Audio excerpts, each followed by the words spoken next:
Allô tout le monde! Bienvenue à Meg autour du monde. Est-ce que tu as hâte de découvrir un nouveau pays avec moi aujourd'hui? On commence! Est-ce que tu sais quel pays on va découvrir aujourd'hui? Je te montre un indice.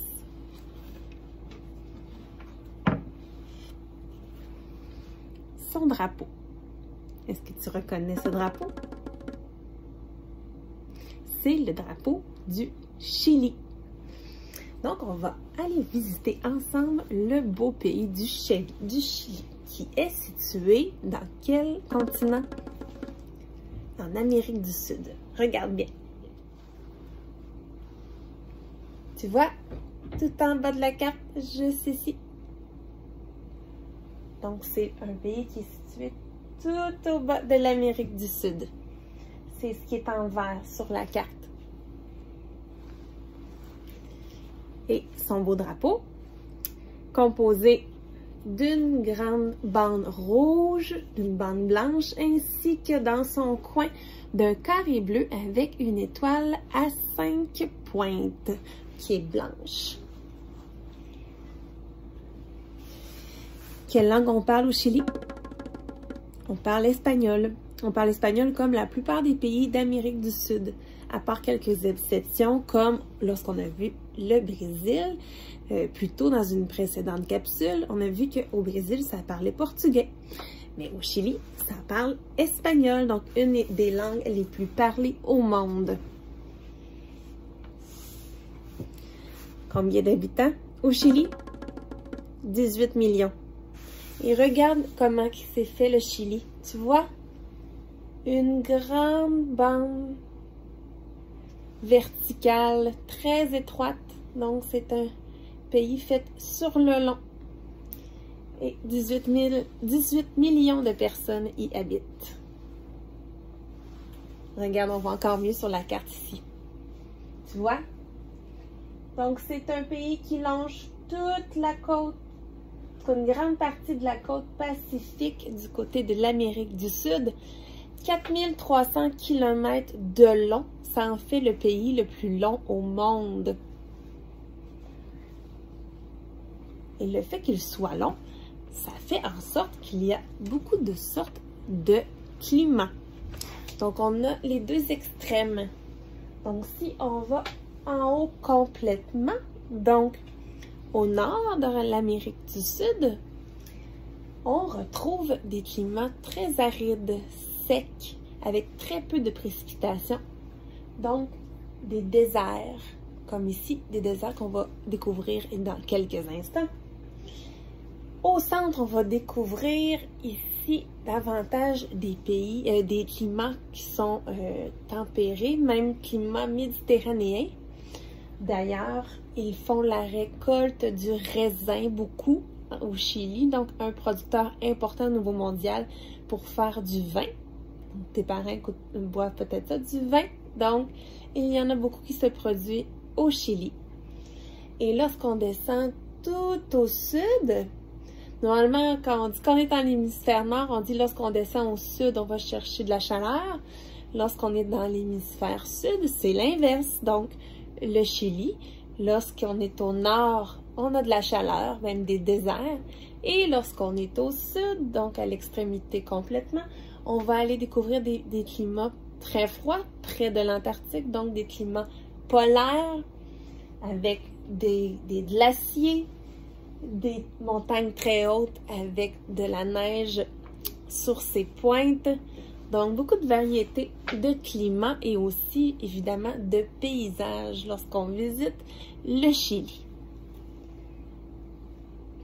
Je disais que c'était près de l'Antarctique, même qu'au Chili, donc on voit le pays du Chili, mais le Chili possède une partie de l'Antarctique. Tu vois, ça c'est l'Antarctique, c'est le pôle sud. Donc une partie de l'Antarctique qui est un territoire chilien. Je disais tout à l'heure les grandes montagnes.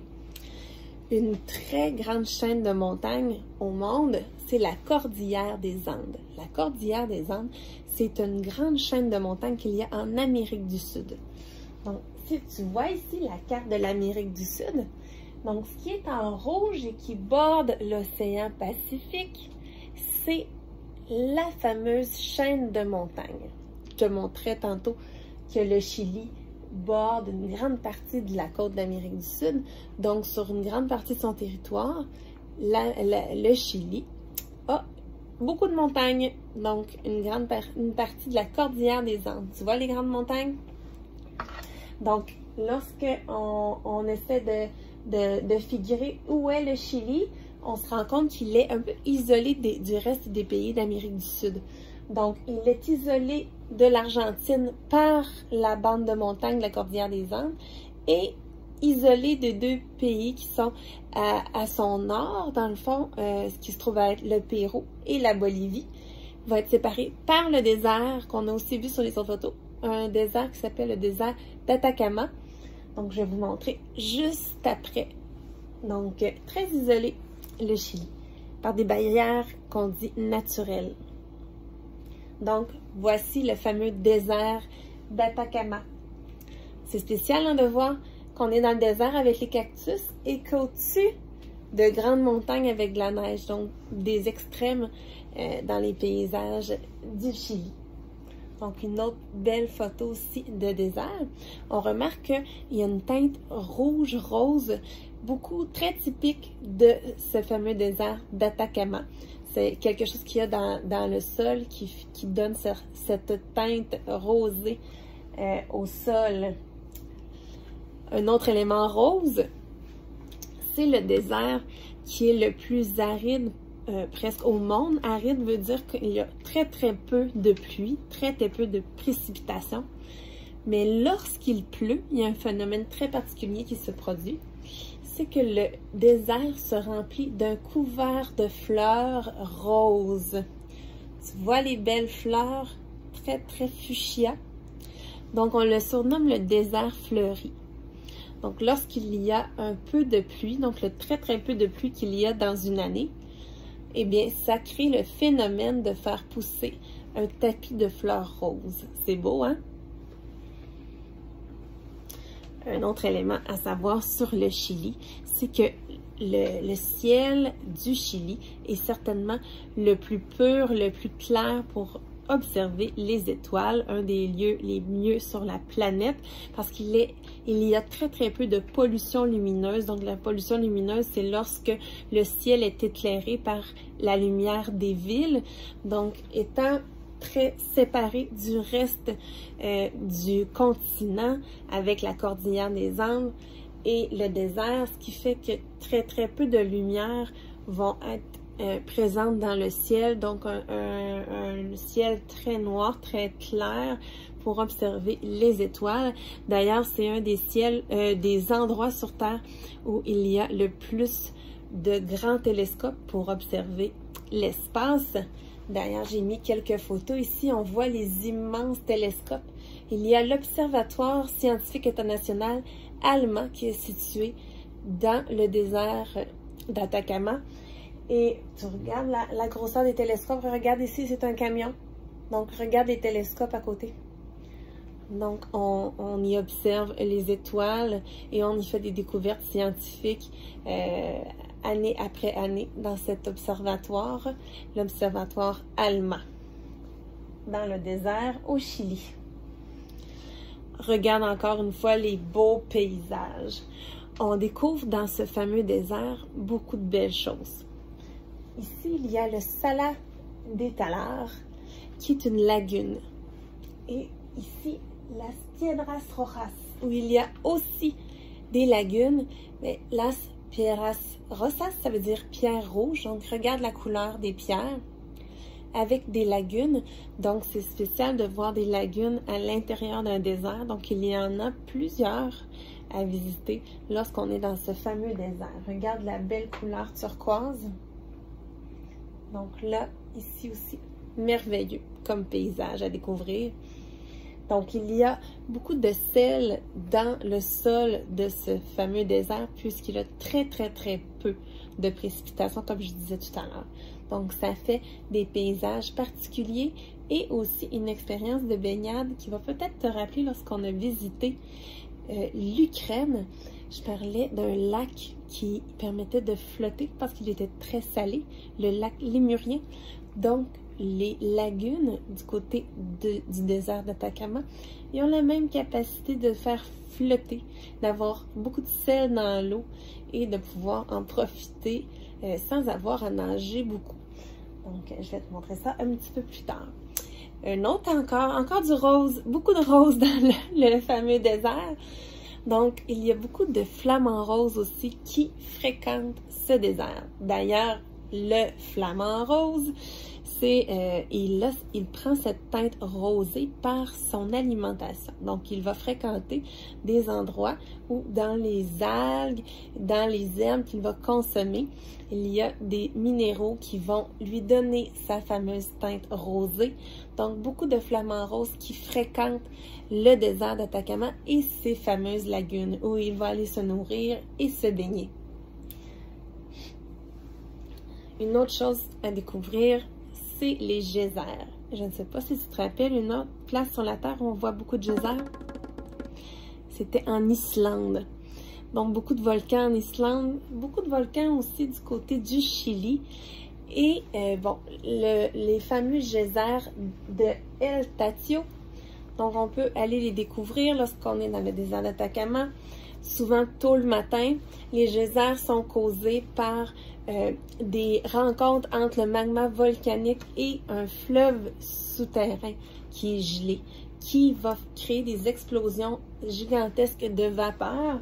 Donc, je ne sais pas si tu vois ici, on voit des tout petites personnes. Regarde donc la colonne de vapeur que ça peut créer. C'est très impressionnant, les geysers qu'on peut y voir.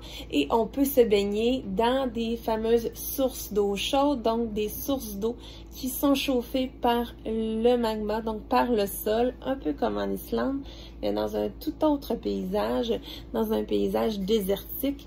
Quand on était en Islande, on était à travers la glace, donc c'est tout autre chose, mais encore une fois, des geysers qu'on peut visiter.